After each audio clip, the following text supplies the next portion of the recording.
ನಾಮನಿರ್ದೇಶಿತ ಪುರಸಭೆ ಸದಸ್ಯರು ಭಾಲ್ಕಿ ಅವರಿಗೂ ಕೂಡ ವೇದಿಕೆಗೆ ಹಾರ್ದಿಕವಾಗಿ ಬರಮಾಡಿಕೊಳ್ತೇವೆ. ಸೊ ಮತ್ತೊಮ್ಮೆ ಇಂದಿನ ಈ ಕಾರ್ಯಕ್ರಮದ ವೇದಿಕೆಗೆ ಈಗಾಗಲೇ ನಮ್ಮ ಆಮಂತ್ರಣ ಪತ್ರಿಕೆಯಲ್ಲಿರ್ತಕ್ಕಂಥ ಎಲ್ಲ ಆತ್ಮೀಯ ಅತಿಥಿ ಗಣ್ಯರ ಎಲ್ಲರ ಹೆಸರನ್ನ ಆಹ್ವಾನವನ್ನ ಮಾಡಿದ್ದೇವೆ. ದಯವಿಟ್ಟು ತಾವು ವೇದಿಕೆಗೆ ಬಂದು ಆಸೀನರಾಗಿ ಅಂತ ಹೇಳ್ತಾ ಇನ್ನು ಮುಂದೆ ನಾವೆಲ್ಲರೂ ಆಲಿಸೋಣ ಅನುಭವದ ವಾಣಿಗಳನ್ನ ಮಹಾದೇವ್ ಮಡಿವಾಳ ಅವರ ಧ್ವನಿಯಲ್ಲಿ.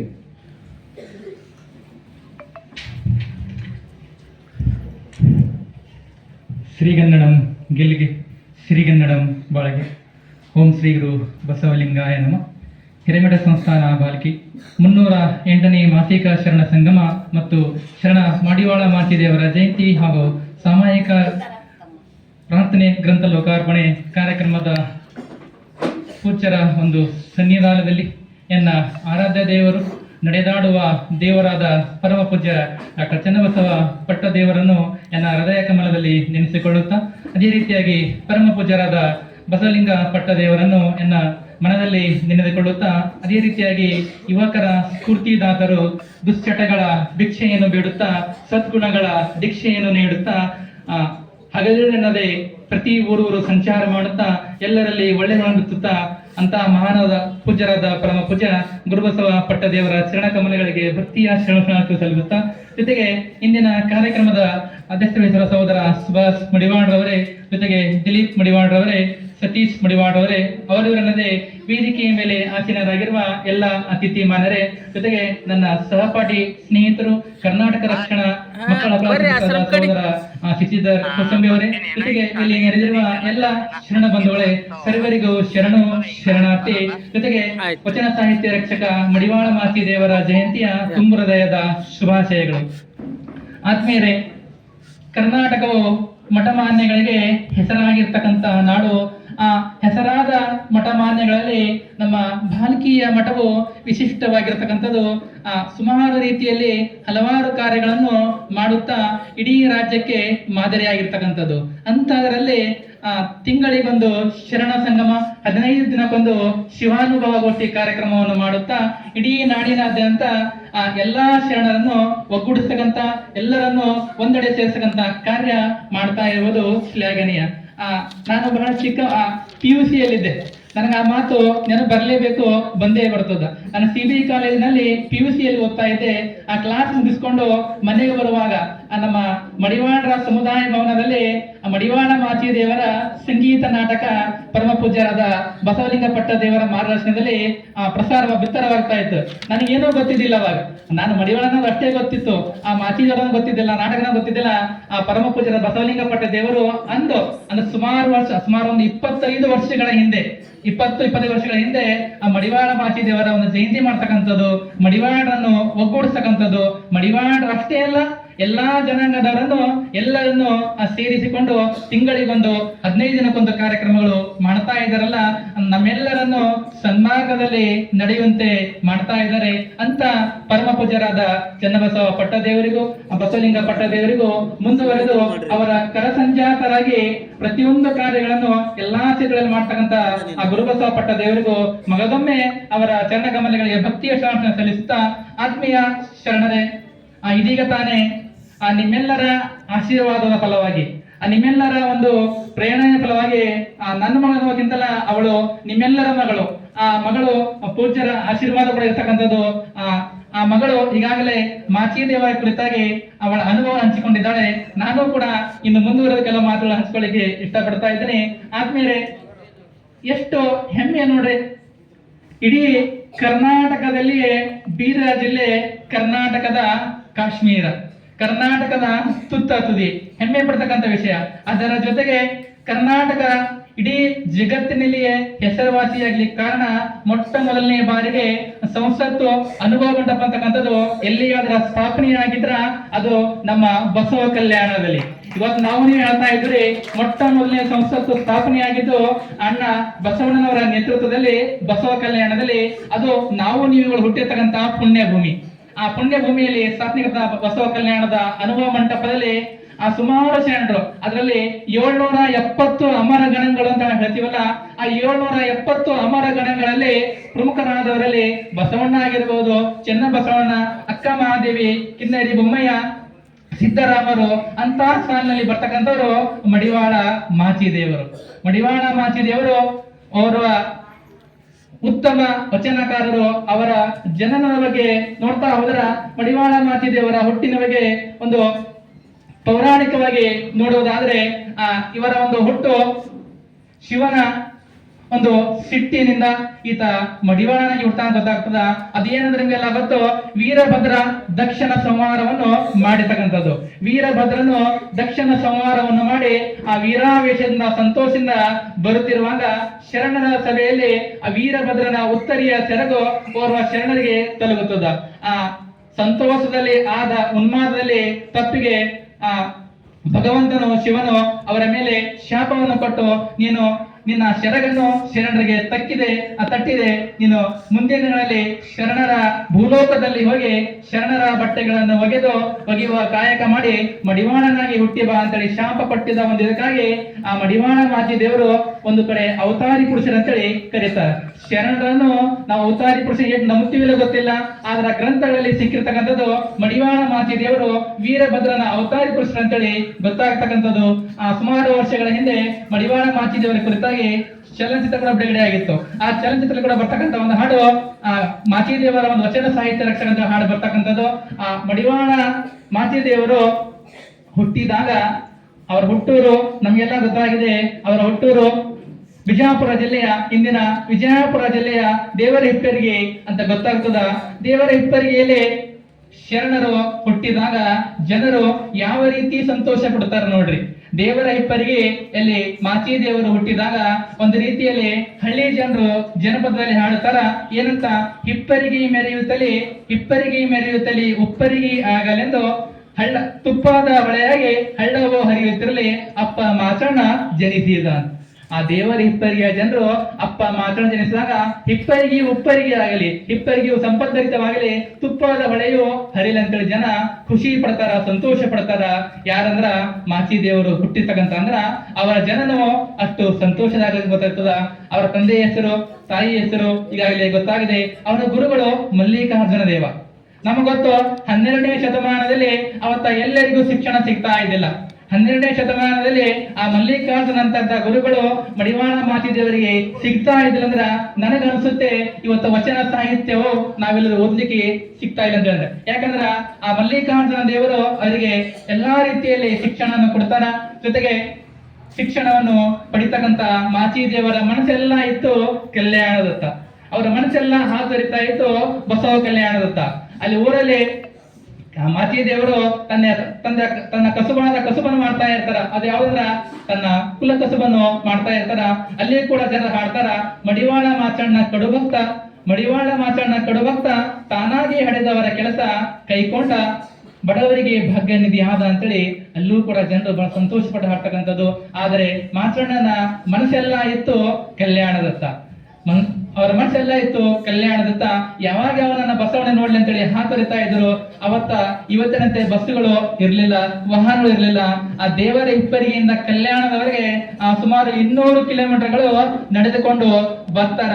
ಗೊತ್ತಿರ್ಲಿ, ಬರುವಾಗ ದಾರಿ ಮಧ್ಯದಲ್ಲಿ ಭೀಮಾ ನದಿ ಅಡ್ಡು ಬರ್ತಕ್ಕಂಥದ್ದು. ಆ ಭೀಮಾ ನದಿಯನ್ನು ಕೂಡ ಅವರು ಆ ನೀರನ್ನು ಲೆಕ್ಕಿಸದೆ ಈಜಿಕೊಂಡು ಈಚೆ ದಡವನ್ನು ಸೇರಿ ಮುಂದೆ ಕಲ್ಯಾಣಕ್ಕೆ ಬಂದು ಅಣ್ಣ ಬಸವಣ್ಣವರ ಕಂಡು ಬಹಳ ಸಂತೋಷ ಪಡುತ್ತಾರ. ಸಂತೋಷವನ್ನು ಪಟ್ಟು ಇದೇ ಕಲ್ಯಾಣದ ತ್ರಿಪುರ ಹಂತದಲ್ಲಿ ತನ್ನ ಮಡದಿಯಾದ ಮಲ್ಲಿಂಗಮ್ಮಳ ಜೊತೆಯಲ್ಲಿ ಉಳಿಕೊಂಡು ಅವರು ಕೂಡ ವಚನ ಸಾಹಿತ್ಯವನ್ನು ಬರೆಯುವುದರಲ್ಲಿ ತೊಡಗಿಕೊಳ್ತಾರ. ಇಲ್ಲಿ ಗಮನಿಸಿದ ಒಂದು ಅಂಶ ಏನಂದ್ರ, ಮಾಚಿ ದೇವರು ತನ್ನ ಕಾಯಕವನ್ನು ಮಾಡ್ತಾ ಇದ್ರು. ಆ ಕಾಯಕ ಸತ್ಯ ಶುದ್ಧವಾದ ಕಾಯಕ ಇತ್ತು. ಮಾಚಿ ದೇವರಷ್ಟೇ ಅಲ್ಲ, ಎಲ್ಲಾ ಶರಣರು ಸತ್ಯ ಶುದ್ಧವಾದ ಕಾಯಕವನ್ನು ಮಾಡ್ತಾ ಇದ್ರು.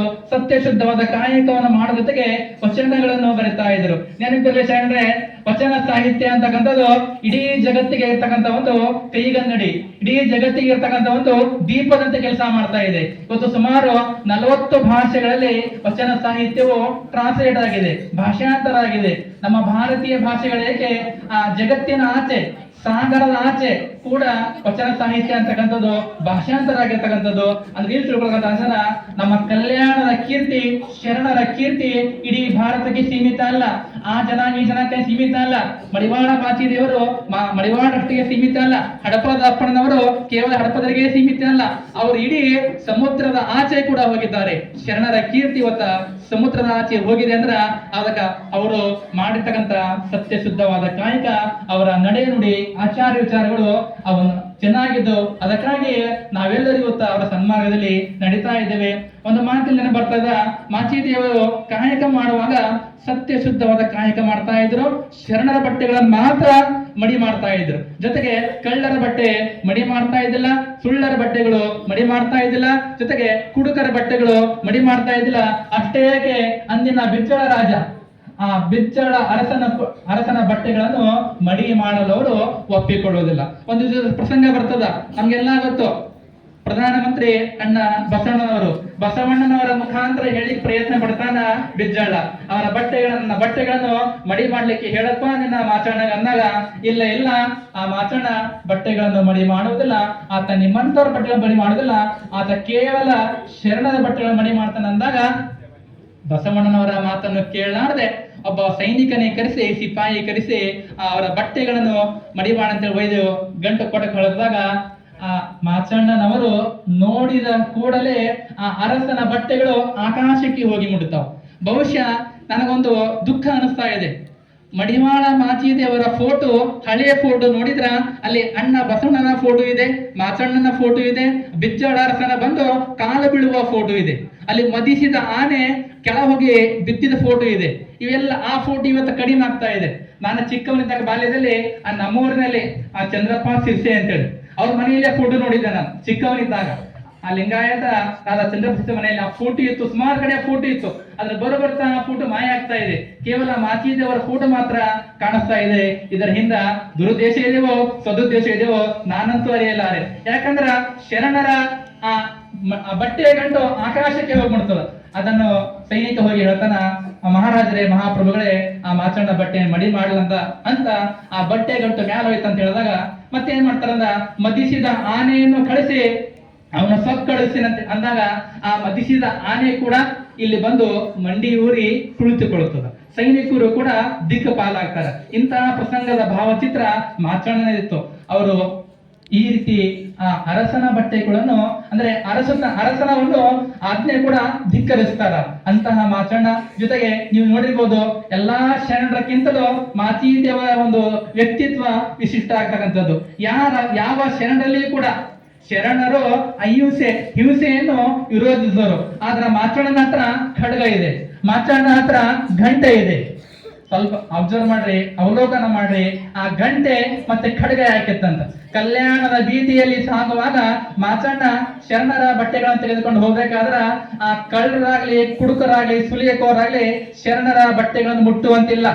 ಅವರು ಅದಕ್ಕೆ ಅರ್ಹರಲ್ಲ ಅಂತೇಳಿ ಆ ಗಂಟೆನಾದ ಮಾಡ್ತಾ ಹೋಗ್ತಾ ಇದ್ರು. ಅದಕ್ಕಾಗಿ ಮತ್ತೊಂದು ಕಡೆ ಮಾಚಣ್ಣನಿಗೆ ಅಂತಾರ ವೀರ ಗಂಟೆ ಮಾಚಣ್ಣಗಳಿಗೆ ಇರ್ತಕ್ಕಂಥದ್ದು.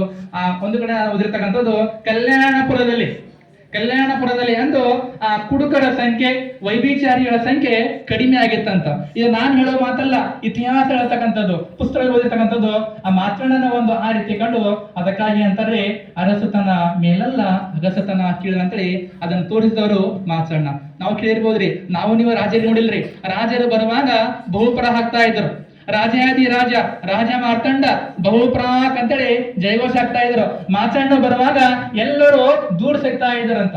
ಯಾಕಂದ್ರ ಮಾಚಣ್ಣನ ವ್ಯಕ್ತಿತ್ವ ಆ ರೀತಿ ಇತ್ತು. ಅದಕ್ಕೆ ನಮ್ಮಲ್ಲಿರ್ತಕ್ಕಂಥದ್ದು ಆ ವಾಕ್ಯ ಅಂದಿರ್ತಕ್ಕಂಥದ್ದು, ಅರಸುತನ ಮೇಲಲ್ಲ ಅಗಸತನ ಕೀಳಲ್ಲ ಅಂತ ಹೇಳ್ರಿ. ಅದನ್ನು ಸಾಧಿಸಿ ತೋರಿಸೋರು ಅಣ್ಣ ಮಡಿವಾಳ ಮಾಚಿದೇವರು. ಅಷ್ಟೇ ಅಲ್ಲ, ಮಾಚಣ್ಣನವರು ಕಲ್ಯಾಣದಲ್ಲಿ ತ್ರಿಪುರಂತದಲ್ಲಿ ಅಲ್ಲಿ ಉಳ್ಕೊಂಡು ವಚನಗಳನ್ನು ಬರಿತಕ್ಕಂಥದ್ದು. ಒಂದು ಕಡೆ ಅಲ್ಲಂ ಪ್ರಭುದೇವರು ಹೇಳ್ತಾರೆ, ಮಾಚಿದೇವರು ಬರೆದಿರ್ತಕ್ಕಂಥ ವಚನಗಳು ಎಷ್ಟಂದ್ರ 3,300,000 ಅಂತ. ಅಲ್ಲಂ ಪ್ರಭುದೇವರ ವಚನ ಬರ್ತಕ್ಕಂಥದ್ದು ಮಾಚಿದೇವರು ಬರೆದಿರೋ ವಚನಗಳ ಸಂಖ್ಯೆ ಎಷ್ಟಂದ್ರ 3,300,000. ದುರ್ದೈವ, ನಮ್ಗೆಲ್ಲ ಗೊತ್ತು ಕಲ್ಯಾಣ ಕ್ರಾಂತಿಯಲ್ಲಿ ಏನಾಗಿದೆ ಅಂತ. ಇವತ್ತು ಸಿಕ್ಕಿರ್ತಕ್ಕಂಥ ವಚನಗಳ ಸಂಖ್ಯೆ 701. ಹೆಮ್ಮೆ ಪಡ್ತಕ್ಕಂಥ ವಿಷಯ. ಅದರಲ್ಲಿ ಮಾಚಿದೇವರ ವಚನಗಳನ್ನು ಆ ಕನ್ನಡ ಪ್ರಥಮ ಭಾಷೆ 7ನೇ ತರಗತಿಯಲ್ಲಿ ಅವರ ವಚನ ಕೂಡ ಆ ಮಕ್ಕಳಿಗೆ ಅಭ್ಯಾಸ ಮಾಡ್ಲಿಕ್ಕೆ ಇಟ್ಟಿರ್ತಕ್ಕಂಥದ್ದು. ಅಷ್ಟು ವಚನ ಮಾಚಣ್ಣ ಬರೀತಕ್ಕಂಥದ್ದು. ಪ್ರತಿಯೊಂದು ವಚನಗಳು ನಮಗೆ ದಾರಿದೀಪ ಆಗಿರ್ತಕ್ಕಂಥದ್ದು. ನಾನು ಹೇಳ್ತಾ ಇದ್ದೀನಿ, ಮಾಚಣ್ಣನ ವಚನ ಅಷ್ಟಲ್ಲ, ಪ್ರತಿಯೊಬ್ಬ ಶರಣೆಯರ ವಚನಗಳು ನಮ್ಮೆಲ್ಲರಿಗೆ ದಾರಿದೀಪ. ನಮ್ಮೆಲ್ಲರ ಮನೆಯಲ್ಲಿ ಇರ್ತಕ್ಕಂತಹ ಪುಸ್ತಕಗಳು ಯಾವುದಾದ್ರಿದ್ರ ನಿಮ್ಮ ವೈಯಕ್ತಿಕ ಪುಸ್ತಕಗಳ ಜೊತೆಯಲ್ಲೇ ಶರಣರ ವಚನಗಳನ್ನು ನಾವು ಇಟ್ಟುಕೊಂಡು ನಾವು ಓದೋ ಜೊತೆಗೆ ಮಕ್ಕಳಿಗೆ ಓದಿದ್ದೇವೆ ಅಂದ್ರೆ ನಮ್ಮ ಬಾಳು ಬಂಗಾರ ಆಗ್ತಕ್ಕಂಥದ್ದು. ನೀವು ನೋಡ್ತಾ ಇದ್ರಿ, ಫಾರಿನ್ ನವರು ಯುವತಿ ಹಚ್ತಾರ, ಫಾರಿನ್ ನವರು ಭಾರತಕ್ಕೆ ಬಂದು ರುದ್ರಾಕ್ಷಿ ಕಟ್ಕೋತಾರಂದ್ರ ನಾವು ನೀವೇ ಕಟ್ಕೋಬಾರ್ದ್ರಿ. ಅಂತಹ ಪರಂಪರೆ ನಮ್ಮದು. ಆತ್ಮೀಯರೇ, ಇಂತಹ ಒಂದು ಮಾಚಣ್ಣನವರು ನಮ್ಮ ನಮ್ಮ ಕರ್ನಾಟಕದವರು ಜೊತೆಗೆ ನಾವು ನೀವುಗಳು ಹೆಮ್ಮೆ ಪಡ್ತಕ್ಕಂಥದ್ದು ವಿಷಯ. ಕಲ್ಯಾಣ ಕ್ರಾಂತಿ ಮುಂದೆ ಜರುಗುತ್ತದ ನಾಟಕ ಕೂಡ ಇದೆ. ಆ ಕಲ್ಯಾಣ ಕ್ರಾಂತಿಯಲ್ಲಿ ನಮ್ಗೆಲ್ಲ ಗೊತ್ತು ಏನಾಗುತ್ತೆ ಅಂದ್ರ, ಹಡಪದ ಅಪ್ಪಣ್ಣನವರ ಜೊತೆಗೂಡಿ ಬಸವಣ್ಣನವರು ಕೂಡಲ ಸಂಗಮಕ್ಕೆ ತೆರಳುತ್ತಾರ. ತೆರಳಾದ್ಮೇಲೆ ಇಲ್ಲಿ ಚೆನ್ನ ಬಸವಣ್ಣ, ಮಾಚಣ್ಣ, ಅಕ್ಕ ಮಹಾದೇವಿ, ಸುಮಾರು ಶರಣೆಯರು ವಚನ ಸಾಹಿತ್ಯದ ಕಟ್ಟನ್ನು ತಲೆ ಮೇಲೆ ಹೊತ್ತುಕೊಂಡು ಬಂಡಿಗಳಲ್ಲಿ, ಚಕ್ಕಡಿಗಳಲ್ಲಿ, ಎತ್ತುಗಳ ಮೇಲೆ ಅವನ್ನು ತೆಗೆದುಕೊಂಡು ಉಳುವಿ ಕಡೆ ಪ್ರಯಾಣ ಮಾಡುತ್ತಾರ. ನಡೆದುಕೊಂಡು ಉಳುವಿ ಕಡೆ ಪ್ರಯಾಣ ಮಾಡುತ್ತಿರುವಾಗ ಈ ಕಡೆ ಬಿಜ್ಜಳನ ಸೈನಿಕರು ವಚನ ಶರಣರನ್ನು ಕೊಲೆ ಮಾಡ್ತಕ್ಕಂಥದ್ದು, ಅವ್ರು ಹಿಂಸೆ ಮಾಡ್ತಕ್ಕಂಥದ್ದು, ವಚನ ಸಾಹಿತ್ಯವನ್ನು ಸುಡ್ತಕ್ಕಂಥದ್ದು ನೋಡ್ತೀವಿ, ಕೇಳಿದ್ದೆ ನಾವೆಲ್ಲರೂ. ಅದನ್ನ ಎಲ್ಲಾ ಶರಣರು ವಚನ ಸಾಹಿತ್ಯ ಉಳಿಸ್ಕೊಡ್ಲಿಕ್ಕೆ ಪ್ರಯತ್ನ ಮಾಡ್ತಾರ. ಅವರೆಲ್ಲರಿಗೆ ಒಂದು ಢಾಲಾಗಿ, ಅವರೆಲ್ಲರಿಗೆ ರಕ್ಷಾ ಕವಚವಾಗಿ ಒಂದು ವೀರತನದಿಂದ ಹೋರಾಡಿದವರು ಮಡಿವಾಳ ಮಾಚಿದೇವರು. ಅದಕ್ಕಾಗಿಯೇ ನಾವು ನೀವೆಲ್ಲರನ್ನ ಕರಿತಕ್ಕಂಥದ್ದು ವಚನ ಸಾಹಿತ್ಯದ ರಕ್ಷಕ ಅಂತ ಕರೀತಕ್ಕಂಥದ್ದು. ಯಾಕಂದ್ರ ಅವರು ಆ ಕಾರ್ಯವನ್ನು ಮಾಡಿರ್ತಕ್ಕಂಥದ್ದು. ಖಡ್ಗ ಇರ್ತಕ್ಕಂಥದ್ದು ಮಾತನಾಡಲಾರೆ ಮಾತ್ರ ಆ ಒಂದು ಕಾರ್ಯ ಅವರು ಮಾಡ್ತಾರ. ಅಲ್ಲಿ ಮಾಡ್ತಾ ಮುಂದೆ ಹೋಗಿ ಮತ್ತೆ ದೇವರ ಇಪ್ಪರಿಗೆಯಲ್ಲಿ ಹೋಗಿ ಅವರು ಲಿಂಗೈಕ್ಯರಾಗ್ತಾರಂತ ಸುದ್ದಿ ನಾವು ಕೇಳ್ತೀವೋ. ಅಣ್ಣ ಅಪ್ಪ ಮಾಚಣ್ಣನವರು ಅಂತ ಒಂದು ವ್ಯಕ್ತಿತ್ವ ಇರ್ತಕ್ಕಂಥದ್ದು. ಇಡೀ ಶರಣರಲ್ಲಿ ಮತ್ತೊಂದು ನೋಡ್ಬೇಕ್ರಿ, ಅವತ್ತು ಕಲ್ಯಾಣ ನಗರಕ್ಕೆ ಬೇರೆ ಕಡೆಯಿಂದ ಬರ್ತಕ್ಕಂತ ಶರಣರಿಗೆ ಮೊದಲು ಯಾರಾದರೂ ಪರೀಕ್ಷೆ ಮಾಡ್ತೀರಂದ್ರೆ ಅದು ಮಾಚಿದೇವರು ಮಾಡ್ತಾ ಇದ್ರು. ಹೊರಗಡೆಯಿಂದ ಬಂದವರಿಗೆ ಸ್ವಾಗತದ ಜೊತೆಗೆ ಅವರ ಪರೀಕ್ಷೆಯನ್ನು ಮಾಡಿ ಅನುಭವ ಮಟ್ಟಕ್ಕೆ ಕರೆತರುವ ಕೆಲಸ ಮಾಚಿದೇವರು ಮಾಡ್ತಾ ಇದ್ರು. ಅಂದ್ರ ಮೊದಲೇ ಪರೀಕ್ಷೆ ಮಾಡ್ತಾ ಇದ್ರು, ಈತ ಒಳಗಡೆ ಬರ್ಲಿಕ್ಕೆ ಆಹಾರ ಅದನ್ನೋ ಇಲ್ವೋ ಅಂತೇಳಿ ಒಂದು ರೀತಿಯಲ್ಲಿ ಹಾಲ್ ಟಿಕೆಟ್ ಕೊಡುವ ಕೆಲಸ ಮಾಡ್ತಕ್ಕಂಥವ್ರು ಮಾಚಣ್ಣನವರು. ಅಂತ ಕೆಲಸ ಮಾಡ್ತಕ್ಕಂಥವ್ರು ನಾವು ನೀವೆಲ್ಲರೂ ಮನಗಂಡಿದ್ದೀವಿ. ಜೊತೆಗೆ ಮುಂದೆ ಶರಣರ ಒಂದು ಪ್ರತಿಯೋರ್ವ ಶರಣರು ಇವರನ್ನು ಕರಿತಕ್ಕಂಥದ್ದು ತಂದೆ ಅಂತ ಕರಿತಾ ಇದ್ರು. ಶರಣರು ಮಾಚಿದೇವರನ್ನು ಹಿರಿಯರಾಗಿರ್ತಕ್ಕಂಥ ಇವರನ್ನು ತಂದೆ ಅಂತ ಕರಿತಕ್ಕಂಥ. ಒಂದು ಕಡೆ ಅಕ್ಕ ಮಹಾದೇವಿ ಕೂಡ ಹೇಳ್ತಾಳ್ರಿ, ನನ್ನ ಹೆತ್ತ ತಂದೆ ಮಾಚಿದೇವ ಅಂತ ಕರೀತಾರೆ. ನನ್ನ ಹೆತ್ತ ತಂದೆ ಮಾಚಿದೇವ ಕರಿತಕ್ಕಂಥದ್ದು ಎಲ್ಲಾ ಶರಣರು. ಮತ್ತೊಂದು ಕಡೆ ಸಿದ್ದರಾಮರಂತರ ವೀರನಾದೊಡೆ ಮಡಿವಾಳೆಯನ್ನಂತ ಆಗಬೇಕು, ವೀರನಾದೊಡೆ ಮಡಿವಾಳ ಅಂತ ಹೇಳ್ತಕ್ಕಂಥದ್ದು. ಶರಣರು ಮಾಚಿದೇವರನ್ನು ಬಹಳ ವಿಶಿಷ್ಟವಾಗಿ ಕಾಣ್ತಕ್ಕಂಥದ್ದು. ಆ ರೀತಿ ವ್ಯಕ್ತಿತ್ವ ಅವರದಿತ್ತು. ಆತ್ಮೀಯರೇ, ನಾವು ನೀವೆಲ್ಲರೂ ಶರಣರ ಮಾತುಗಳನ್ನು ಕೇಳ್ತಾ ಇದೀವಿ ಅಂದ್ರ, ವಚನ ಸಾಹಿತ್ಯ ಓದ್ತಾ ಇದೀವಿ ಅಂದ್ರ, ಅವತ್ತು ನಡೆದ ಕಲ್ಯಾಣ ಕ್ರಾಂತಿಯಲ್ಲಿ ಏನು ವಚನ ಸಾಹಿತ್ಯ ರಕ್ಷಿಸಿಕೊಂಡಿದ್ದಾರಲ್ಲ, ಎಲ್ಲಾ ಶರಣರ ತ್ಯಾಗ ಬಲಿದಾನ ನಾವೆಲ್ಲರೂ ಸ್ಮರಿಸಿಕೊಳ್ಳಲೇಬೇಕು. ಮತ್ತೆ ನಾವೆಲ್ಲರೂ ಸನ್ಮಾರ್ಗದಲ್ಲಿ ನಡಿಬೇಕು. ಜೊತೆಗೆ ನೆರೆದಿರುವ ಎಲ್ಲಾ ಪಾಲಕರಲ್ಲಿ ನನ್ನೊಂದು ಕಳಕಳಿಯ ವಿನಂತಿ, ನಾವೆಲ್ಲರೂ ನಮ್ಮ ಮಕ್ಕಳಿಗೆ ಅತ್ಯುತ್ತಮ ಸಂಸ್ಕಾರಭರಿತರಾಗಿ ಸಂಸ್ಕಾರವನ್ನು ಕೊಡುವ ಕಾರ್ಯವನ್ನು ಮಾಡೋಣ ಹೇಳುತ್ತಾ ಈ ಒಂದು ಕಾರ್ಯಕ್ರಮದಲ್ಲಿ ನನ್ನೆರಡು ಮಾತುಗಳು ಹೇಳಿಕೆ ಅವಕಾಶ ಮಾಡಿಕೊಡುತ್ತ ಪರಮ ಪೂಜ್ಯರಿಗೂ ಮತ್ತೆ ವೇದಿಕೆ ಮೇಲಿರುವ ಎಲ್ಲ ಅತಿಥಿ ಮಾನ್ಯರಿಗೂ ನೆರೆದಿರುವ ಎಲ್ಲ ಶರಣೆಯರಿಗೂ ಧನ್ಯವಾದ ತಿಳಿಸುತ್ತಾ ನನ್ನ ಬಂದು ವಿರಾಮ ನೀಡುವೆ. ಜೈ ಹಿಂದ್, ಜೈ ಕರ್ನಾಟಕ.